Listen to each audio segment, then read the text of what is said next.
নমস্কার বন্ধুরা, এই চ্যানেলে আরেকটি ভিডিওতে তোমাদের সবাইকে স্বাগতম। তো বন্ধুরা, তোমরা কেমন আছো? আশা করি দেশ কিংবা দেশের বাইরে যে যেখান থেকে আমার এই ভিডিওটা দেখছো সবাই ভালো আছো, সুস্থ আছো। তো তোমাদের জন্য কিছু কিচেন টিপস নিয়ে এসেছি, চলো তাহলে দেরি না করে দেখে ফেলি। তো বন্ধুরা, প্রথমে আমি দেখো একটি চিরুনি দিয়ে বিছানার বেড কভারগুলো ভিতরে ঢুকিয়ে দিচ্ছি। এখানে তোমরা তোষক বলো, জাজিম বলো, সেটার নিচে যদি তোমরা চিরুনির সাহায্যে এইভাবে বেড কভারগুলো ঢুকিয়ে দাও তাহলে কিন্তু বেড কভারটাও খুব টান থাকে না আর অগোছালোও হয়ে যায় না। তো দেখতেই পাচ্ছ কতটা টান হয়েছে। তো বন্ধুরা, চলো পরের নাম্বার টিপসটা দেখে নেই।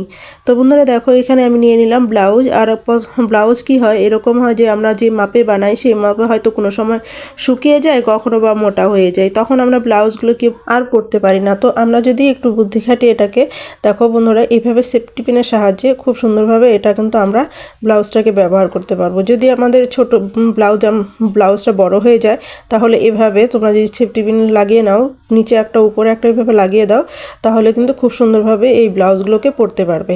আর যদি ছোট হয়ে যায় তাহলে পাশ দিয়ে কিন্তু বাড়তি কাপড় তো থাকেই, তো সেটা সেলাইটা একটু খুলে নিলে কিন্তু হয়ে যায় আমাদের। তো বন্ধুরা, টিপসটি কেমন লাগলো অবশ্যই কমেন্টে জানিও। ভালো লাগলে লাইক করে দিও একটা ভিডিওতে। আর বন্ধুরা, তোমরা দেশের কোন কোন জায়গা থেকে আমার এই ভিডিওটা দেখছো তা যদি কমেন্ট করে জানাও তাহলে আমি বুঝতে পারতাম দেশের কোন কোন জায়গায় আমার ভিডিওটা পৌঁছেছে। তো বন্ধুরা, চলো তাহলে পরের নাম্বার টিপসটা দেখে নেই। তো দেখো বন্ধুরা, এরকম গ্লাস হয় যে আমাদের যে চা পাতার মধ্যে গ্লাসগুলো পাওয়া যায়, সেই গ্লাসগুলো কিন্তু দেখো এরকম অনেক গ্লাসই আছে। শুধু চা পাতা পাওয়া যায় সেই গ্লাসগুলোই না, এরকম অনেক গ্লাস আছে যে দুটো একসাথে একই মাপের হলে পরে লেগে যায় আর সহজে খুলতে চায় না। তো দেখো, আমরা এটা কিন্তু খুব সহজভাবে এটাকে আমরা খুলে নিব। তো দেখো আমরা কি ব্যবহার করি, চলো তাহলে দেখে নিই। দেখো, আমি সামান্য পরিমাণ তেল দিয়ে দিব। আর তেল দিয়ে দিব এরকম করে দিতে হবে, চারদিকে ঘুরিয়ে এইভাবে ঘুরিয়ে তেলটা দিতে হবে। তেলটা দিলেই কিন্তু যখন ভিতরে তেলটা ঢুকে যাবে তখন কিন্তু গ্লাসটা ঘুরিয়ে কিন্তু খুলে যাবে। তো ঘোরানোর চেষ্টা করবে তাহলে কিন্তু খুলে যাবে। তো দেখো, আমি ঘুরিয়ে তেল দিয়ে দিলাম। আর এখন আমি এটাকে গ্লাসটাকে একটু ঘুরিয়ে নিব, তাহলেই দেখবে দেখো খুব সুন্দরভাবে কিন্তু খুলে গেল। তো বন্ধুরা, টিপসটি ভালো লাগলে অ্যাপ্লাই করো। চলো বন্ধুরা, তাহলে পরের নাম্বার টিপসটা দেখে নিই। তো বন্ধুরা, আমাদের ঘরেও কিন্তু চশমা প্রত্যেকেরই ঘরেই রয়েছে, আর চশমা পরে না এরকম লোক কিন্তু খুবই কম রয়েছে। তো চশমাগুলো পরলে কি হয়, মাঝে মাঝে এরকম হয় যে সামন দিকে ঝুঁকে গেলে চশমাটা কিন্তু খুলে যায়। তো তোমরা যদি এইভাবে গার্ডারটা লাগিয়ে নাও, দুপাশে দুটো গার্ডার লাগিয়ে নাও, তাহলে কিন্তু চশমাটা একদমই আর খুলবে না। আর বন্ধুরা, এটা তো দেখাও যাবে না, কানের পেছনে থাকবে যেহেতু, তো দেখাও যাবে না। গার্ডারগুলো শুধুমাত্র টাইট করে ভালো করে লাগিয়ে নিবে, দুপাশে দুটো লাগিয়ে নিবে, তাহলে কিন্তু হয়ে যাবে। তো এর পরবর্তীতে কিন্তু আর চোখের থেকে খুলেও পড়বে না চশমাটা। তোমরা যতই লাফালাফি করো না কেন চশমা পরে, চশমাটা নিচেও নামবে না আর খুলেও যাবে না। তো বন্ধুরা, তোমাদের টিপসটি কেমন লাগলো অবশ্যই কমেন্টে জানিও। এভাবে গার্ডার লাগিয়ে কিন্তু আমরা প্রত্যেকেই, মেয়ে ছেলেদের তো বিশেষ করে মেয়েদেরই অসুবিধা বেশি, কারণ রান্না করতে গেলে, বাসন মাজতে গেলে চশমাটা কিন্তু খুলে যায়। তো এইভাবে তোমরা করে নেবে, একদমই আর চশমা খুলবেও না আর পড়েও যাবে না খুলে। চলো বন্ধুরা, তাহলে পরের নাম্বার টিপসটা দেখে নিই। তো বন্ধুরা দেখো, আমরা বাঁধাকপি কিন্তু আমরা প্রত্যেকের বাড়িতেই আমরা খাই বা খাওয়া হয়। তো দেখো, আমরা বাঁধাকপি কাটতে গিয়ে কিন্তু অনেক সময় হয় যে হাত কেটে যায়। যারা পুরনো রয়েছে তাদেরও কাটে, আর যারা নতুন রয়েছে তাদের তো কোনো কথাই নেই।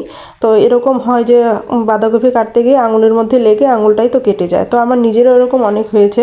তো তারপর আমি এটা বুদ্ধি বের করলাম যে আমরা যদি স্কচব্রাইটের সাহায্যে আমরা বাঁধাকপিটা কেটে নিই তাহলে কিন্তু নতুন স্কচব্রাইটগুলো তো সুন্দর থাকে। তো এগুলোর যদি সাহায্যে আমরা বাঁধাকপিটা কেটে নিই তাহলে কিন্তু আর আমাদের হাত কাটার কোনো রকম ভয় থাকবে না। তো দেখো, আমি স্কচব্রাইটের মধ্যে সেফটি পিন লাগিয়ে দিলাম, আর এখানের সেফটি পিনের সাহায্যে এভাবে এরকম আঙুলগুলো ঢুকিয়ে তারপর আমি সুন্দর করে বাঁধাকপিগুলো কেটে নিব। তো তোমরা দেখো কতটা ছোট ছোট করে আমি কাটছি। এভাবে চাইলে তোমরা ছোট ছোট করে কাটতে পারো, এমনকি বড় বড় করেও কাটতে পারো, কোনো রকমই আর অসুবিধা হবে না। তো দেখো, আমি খুব সুন্দর করে ছোট ছোট করে কেটে নিচ্ছি। আর যদি আমি বড় বড় করে কাটি তাহলে কিন্তু অনেকটাই তাড়াতাড়ি হয়ে যাবে। আর আমি তাড়াতাড়ি করে কেটেও দেখাবো, ছোট ছোট করে তাড়াতাড়ি হবে, বড় বড় করে কিন্তু তাড়াতাড়ি হবে। তো বন্ধুরা, দেখতেই পাচ্ছ কতটা ছোট ছোট করে কাটছি, আর আমি এখন বড় বড়ও করে কেটে দেখাবো। তো দেখো, খুব সুন্দর করে কিন্তু কাটা হয়ে যাচ্ছে, তাড়াতাড়ি করে কাটছি, বড় বড় করেও কাটছি। তোমরা এভাবে কিন্তু অনেক লোকের বাঁধাকপি একসাথে এইভাবে কেটে নিতে পারো, কোনো রকমই আঙুল কাটারও কোনো ভয়ই থাকবে না। যারা নতুন রান্না করছো তাদের তো আরও খুবই অসুবিধা, তো তোমরাও কিন্তু এইভাবে করতে পারো। দেখো কতটা সুন্দরভাবে কাটা হয়ে গেল। তো বন্ধুরা, ভিডিওটি যদি ভালো লেগে থাকে তাহলে লাইক কমেন্ট শেয়ার করে দিও, আর এই ভিডিওতে যদি কেউ নতুন হয়ে থাকো তাহলে সাবস্ক্রাইব করে আমার পাশে থেকো এরকম নিত্য নতুন ভিডিও পাওয়ার জন্য। তো বন্ধুরা দেখো, আমরা যদি এখন এই পলিথিনটার মধ্যে বাঁধাকপিটা রাখতে চাই তাহলে কি করে রাখবো? তো বাঁধাকপি আমরা তো নিশ্চয়ই অন্য থালার মধ্যে বা কোনো কিছুতে নিয়ে তারপর এটাতে ঢোকাতে হবে। তো সেভাবে নয়, আমি একদম সুন্দরভাবে দেখো তোমাদেরকে ঢুকিয়ে দেখাচ্ছি কত সুন্দরভাবে এই বাঁধাকপিটা এই পলিথিনটার মধ্যেই রাখা যাবে, একটু নিচে পড়বেও না, আর খুব সুন্দরভাবে কিন্তু রাখাও যাবে। তো বন্ধুরা, ভিডিওটি ভালো লাগলে লাইক করে দিও। তো বন্ধুরা, আজ এই পর্যন্ত, দেখা হবে নেক্সট ভিডিওতে। কেমন? এতক্ষণ আমার পাশে থাকার জন্য তোমাদের অনেক অনেক ধন্যবাদ।